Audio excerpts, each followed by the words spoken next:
Sebenarnya, gimana Dok untuk penyebabnya nih Dok, kalau dari faktor psikologis atau emosional Dok, yang bisa membuat kita menjadi rentan untuk kecanduan dari medsos ini Dok? Kapan kita harus refleksikan juga ke diri kita, apa penyebabnya seperti itu, ya kan?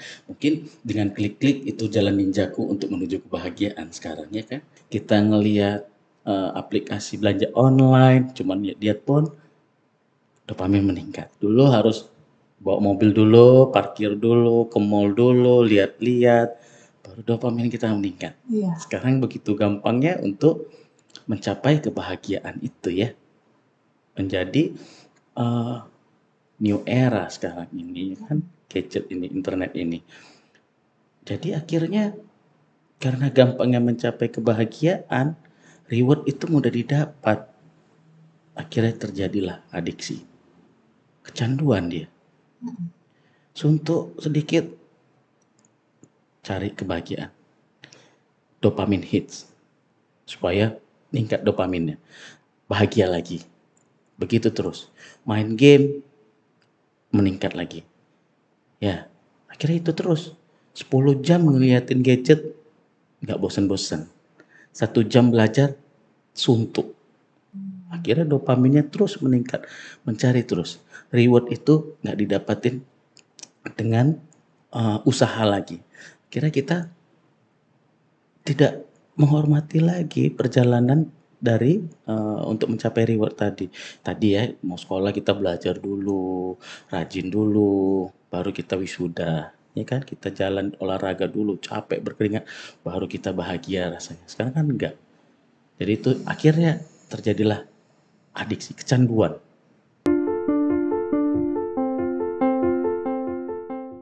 Assalamualaikum warahmatullahi wabarakatuh. Kembali bersama saya Dr. Vera dalam podcast Seksi Ansietas PBPD SKJI. Kali ini kita bersama salah satu seorang narasumber kita, ada Dr. Bayu Aryatama, Magister Kedokteran, Spesialis Kedokteran Jiwa. Assalamualaikum Dokter. Waalaikumsalam Dr. Vera. Alhamdulillah sehat Dokter. Sehat, Dr. Vera sehat. Alhamdulillah Pulang dari sehat Taiwan. Alhamdulillah Dokter. Dokter, kali ini kita akan membahas topik dengan judul Kenali Penyebab Adiksi Media Sosial. Oke. Dok, kali ini kita akan membahas dengan topik kenali penyebab adiksi media sosial ya Dok ya? Adiksi ya? Iya, adiksi. Jadi memang media sosial ini kan lagi booming-boomingnya, banyak banget digunakan nih sama para kaum milenial, apapun dari segala gender, dari segala status dan semuanya pada gunain medsos ya Dok ya? Medsos. Jadi kadang memang tanpa kita sadari ternyata udah adiksi nih Dok. Nah, sebenarnya gimana Dok untuk penyebabnya nih Dok, kalau dari faktor psikologis atau emosional Dok, yang bisa membuat kita menjadi rentan untuk kecanduan dari medsos ini Dok? Oke. Medsos, luasnya internet lah ya. Internet, benar ya Dok? Dan kita harus berpaling ke diri kita sendiri juga. Kapan terakhir kita makan nggak pegang gadget? Iya. Kapan terakhir kita liburan nggak pegang gadget? Kapan terakhir kita boker nggak pegang gadget? Ya. Kalau laki-laki ya sih, kalau perempuan jarang. Oh, perempuan jarang. Jarang dong. Oke. Nah, berarti cuma laki-laki ya. Jorok laki-laki nih berarti. Aduh. Nah, kenapa? Kapan kita harus refleksikan juga ke diri kita. Apa penyebabnya seperti itu, ya kan? Mungkin dengan klik-klik itu jalan ninjaku untuk menuju kebahagiaan sekarang, ya kan? Sekarang kan apa? Kalau dulu kita kayak Dokter Vera, siap dari pendidikan S1, sudah kita senang, dopamin meningkat, ya. Iya. Olahraga, capek, dopamin meningkat. Dopamin itu banyak yang sering sebut zat kimia untuk kebahagiaan ya. Nah, terus sekarang dengan kita like status, kita nonton YouTube, kita lihat orang flexing dan kita ngelihat merasakan diri kita di situ juga, dopamin kita pun meningkat. Ya kan? Kita ngelihat aplikasi belanja online, cuman lihat pun dopamin meningkat. Tanpa harus beli, masuk keranjang itu aja udah senang gitu. Udah senang ya. Dulu harus bawa mobil dulu, parkir dulu, ke mall dulu, lihat-lihat, baru dopamin kita meningkat. Iya. Sekarang begitu gampangnya untuk mencapai kebahagiaan itu ya, menjadi new era sekarang ini kan, gadget ini, internet ini. Jadi akhirnya karena gampangnya mencapai kebahagiaan, reward itu mudah didapat. Akhirnya terjadilah adiksi, kecanduan dia. Suntuk sedikit cari kebahagiaan, dopamin hits, supaya meningkat dopaminnya, bahagia lagi. Begitu terus, main game meningkat lagi. Ya, akhirnya itu terus. 10 jam ngeliatin gadget, nggak bosan-bosan. 1 jam belajar, suntuk. Ya kan? Iya benar Dok. Jadi Hmm, lama-lama tanpa disadari keterusan dengan gadgetnya Dok. setuju. Akhirnya dopaminnya terus meningkat, mencari terus. Reward itu nggak didapatin dengan usaha lagi. Kira kita tidak menghormati lagi perjalanan dari untuk mencapai reward tadi. Tadi ya mau sekolah kita belajar dulu, rajin dulu, baru kita wisuda. Ya kan kita jalan olahraga dulu, capek berkeringat, baru kita bahagia rasanya. Sekarang kan enggak. Jadi itu akhirnya terjadilah adiksi, kecanduan. Seperti itu. Baik Dok, mungkin tadi kalau kita dari faktor psikologis, kalau untuk faktor sosialnya gimana Dok? Kadang kan memang dari faktor sosial ini biasanya eh, dari teman-teman sebaya atau teman-teman lingkungan kita kayak butuh validasi gitu Dok. Apakah memang dari faktor sosial ini dia berkontribusi untuk terjadinya kecanduan medsos ini? Setuju. Nah, dulu kita berinteraksi harus datang dulu ya. Misalnya kalau saya mungkin hobinya olahraga, basket mungkin ya. Saya harus datang ke lapangan dulu, menyiapkan baju basket, sepatu basket, belajar basket dulu. Akhirnya saya bisa berinteraksi dengan orang-orang itu untuk sosial saya, ya kan? Atau kalau lagi kita kuliah, kita mau dengan prodi lain nih, dengan pendidikan-pendidikan yang lain, kita harus datang dulu, kita harus menguasain dulu, belajar lagi berarti. Akhirnya sosial kita meningkat. Tapi kalau sekarang ikut live, lihat, terus di tag namanya. Udah senang ya Dok ya? Setuju. Hmm. Ya kan? Nah, terus dia mau game, dia main sedikit, gampang naiknya, senang. Sosialnya ada di situ. Dia punya komunitas sendiri, kita di like, senang ya kan? WA, grupnya banyak, untuk baca terus. Akhirnya seperti itu, malas keluar. Terjadilah tadi adiksi lagi. Kejenuhan akhirnya sering muncul. Seperti itu, tidak menghargai lagi yang namanya usaha, tidak menghargai eh, effort, ya kan, untuk keluar, untuk melakukan sesuatu yang dia senangi, karena saking mudahnya dia dapetin. Seperti itu. Kemudian Dok, ada nggak nih Dok pengaruh ataupun penyebab dari medsos ini dari faktor genetik? Faktor genetik, Iya. oke. Jadi genetik tuh keturunan ya. Keturunan. Keturunan. Bisa secara langsung, bisa tidak langsung. Sama seperti penyakit yang lain juga ya. Bisa kan, misalnya sakit diabetes atau hipertensi juga ya. Itu bisa keturunan langsung dan tidak langsung. Dia punya bibit. Tapi ketika disiram, baru dia bisa tumbuh. Ya, kalau diabetes kan dikasih gula-gulaan segala macam. Kalau hipertensi mungkin yang tinggi garam ya, baru dia tumbuh. Jadi si adiksi tadi bisa juga seperti itu. Memang dia genetiknya gampang untuk adiksi, kecanduan. Jadi ketika adiksi bisa macam-macam ya. Bukan cuma adiksi internet aja. Banyak ya, adiksi zat juga. Cara kerjanya juga sama. Jadi begitu. Bisa juga karena lifestyle. Karena dia ngelihat orang tuanya main gadget, anak tuh pengen. Terus tambah lagi orang tuanya juga ya, malah yang ngasihin nih. Biar orang tuanya nggak diganggu, dia kasih. Kemudian Dok, kalau kita dibahas masalah genetik nih ada pengaruh orang tua ya, bagaimana dengan pola asuh Dok? Pola asuh dari orang tua ataupun dari pengasuhnya gitu ya Dok ya, terhadap terjadinya adiksi medsos ini dokter. Mungkin bisa dari karena terlalu dini seperti yang kita bahas tadi, pemberian Betul. pengenalan gadget, atau juga mungkin dari screen time pada anak yang terlalu berlebihan dokter. Ya, ya, memang betul bisa ya pola pengasuhan yang tidak benar tadi. Iya. Makanya sekarang juga banyak parenting ini ya, seminar-seminar parenting. Iya, Bagus ya, bagus. Mungkin Dokter Vera nanti bisa buka seminar parenting biar lebih bagus ya dari psikiater. Nah, kenapa? Supaya orang tua ini juga tahu negatifnya dari pemberian atau screen time dari si gadget tadi terlalu lama apa yang menyebabkan. Akhirnya sekarang banyak anak-anak yang kurang fokus ya, terus pemarah, suka jenuh, bosen dia, diajak keluar bahkan nggak mau. Akhirnya jumpa dengan sosial yang di luar nggak mau lagi. Dulu ya kalau saya, mungkin dokter Vera juga ya kan, kita masih main kalau laki-laki main bola, kalau perempuan Main mungkin tali masih main mungkin ya, Dok. lompat Lompat tali tali. ya kan. Sekarang kan udah jarang ya kita lihat Iya. anak-anak main seperti itu. Karena apa? Karena mereka seneng kok. Lihat handphone tuh lebih senang rasanya. Semuanya ada. Tapi efeknya juga ada. Ya kan?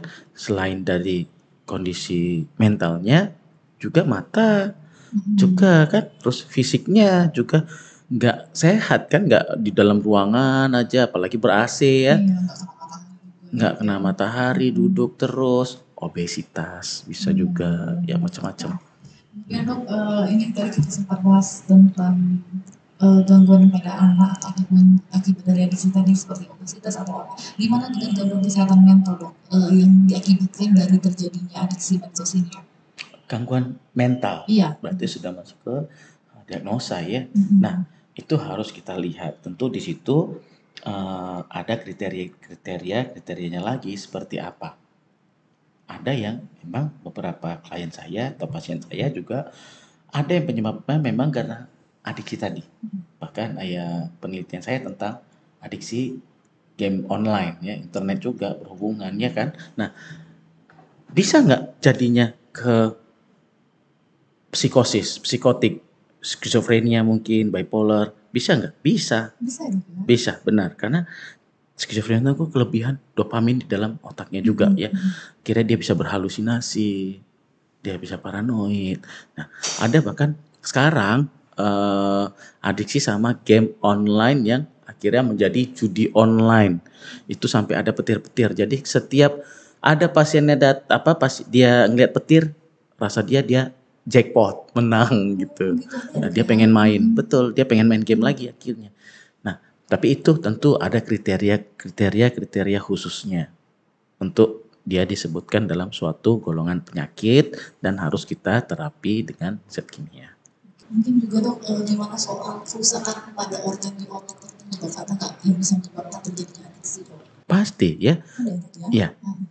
karena dia adiksi tadi, jadi adiksi itu tadi kita udah bahas. Bosannya ada peningkatan dopamin hit ya, terlalu berlebihan dopamin juga. Akhirnya karena terus-terusan seperti itu, rusaklah jaringan yang di otaknya itu. Bisa prefrontal cortex atau yang di depan ini ya. Terus ada jalur-jalur dopamin juga Jalur yang rusak dopamin. juga.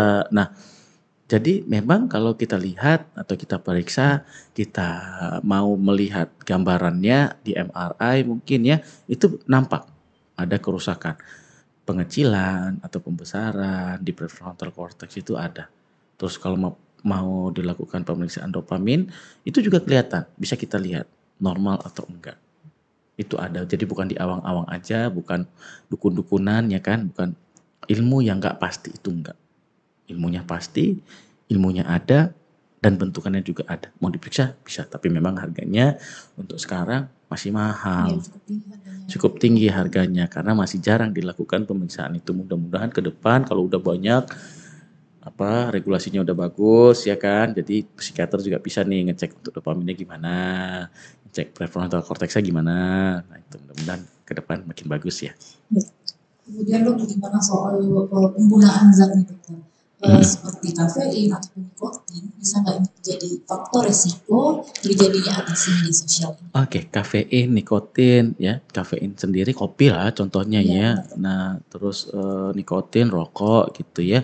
Itu bisa sebab akibat. Jadi karena dia adiksi tadi, dia bantu dengan si zat-zat lain seperti kafein, nikotin, rokok. Misalnya dia main game, terus ngantuk, lemes, dopaminnya udah mulai berkurang, dia tambah dengan si kafein tadi supaya meningkat lagi moodnya. Karena itu kan stimulan tuh kafein juga ya, supaya dia moodnya naik lagi, semangat lagi untuk main gamenya mungkin niatnya atau yang live ya suka gitu ya. Terus nikotin, rokok, penenang juga ya. Akhirnya dia merokok, dia ngopi juga, begadang lagi. Akhirnya yang sakit jadi banyak ya. Akhirnya ke fisik. Kemudian kan juga ada istilah nih yang lagi FOMO ya dok ya, fear of missing out ya dok ya. Oke. Jadi gimana ya, pengen keinginan selalu update dan tidak Baik. pengen ketinggalan dari berita-berita yang lagi viral gitu ya. Hmm. Nah ini dapat nggak FOMO ini menjadi penyebab adiksi tadi dokter? Baik, FOMO, fear of missing out, ya, takut ketinggalan, ya kan? Takut ketinggalan, mau duluan, padahal hal yang tidak penting, sehingga dia melupakan mimpi dan tujuannya. Banyak seperti itu ya. Takut dia ketinggalan, takut ketinggalan berita lah, takut ketinggalan levelnya untuk main game tadi. Akhirnya yang dimimpikannya, yang dicita-citakannya malah tidak terurus. Itu tentu sesuatu yang nggak baik dan nggak sehat ya. Lupa dia dengan sekolahnya, lupa dia dengan pekerjaannya. Karena apa? Karena FOMO tadi, fear of missing out. Semua dia takutin, takut nggak update, banyak gitu ya. Tapi itulah yang menjadi beberapa orang yang senang jadinya dengan hal itu. Akhirnya banyak sekarang kafe tersebar di mana-mana ya kan, dengan unik yang mana Dokter Vera juga pengen sana biar foto update ya kan. Itu dia tadi.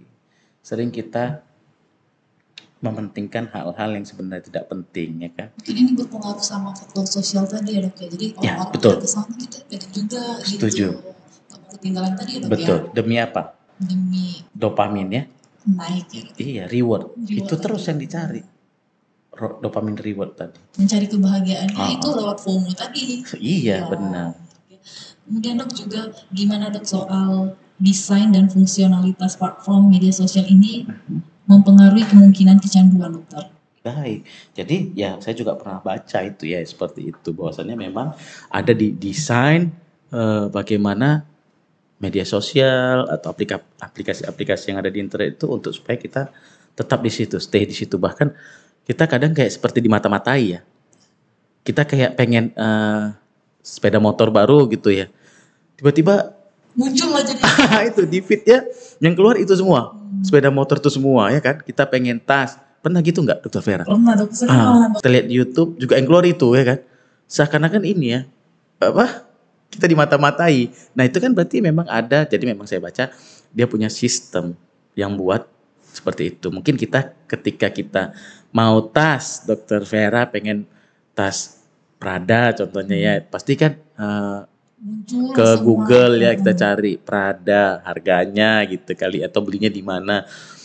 Itu yang di-link-kan mungkinnya ke sosial media yang lain itu. Akhirnya sosial media yang lain juga mengambil itu.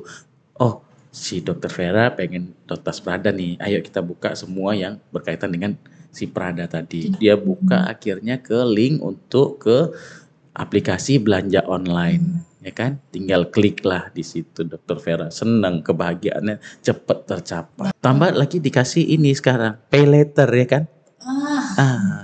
Supaya menambah kebahagiaannya. Tuh. Jadi hati-hati banget sekarang. Mungkin Dokter Bayu untuk yang terakhir nih, Baik. Gimana edukasinya buat teman-teman di rumah nih? Apa nasihat-nasihat atau edukasi buat teman-teman mungkin yang udah ngerasa kayaknya aku adiksi nih terhadap medsos. Apa yang harus dilakukan itu?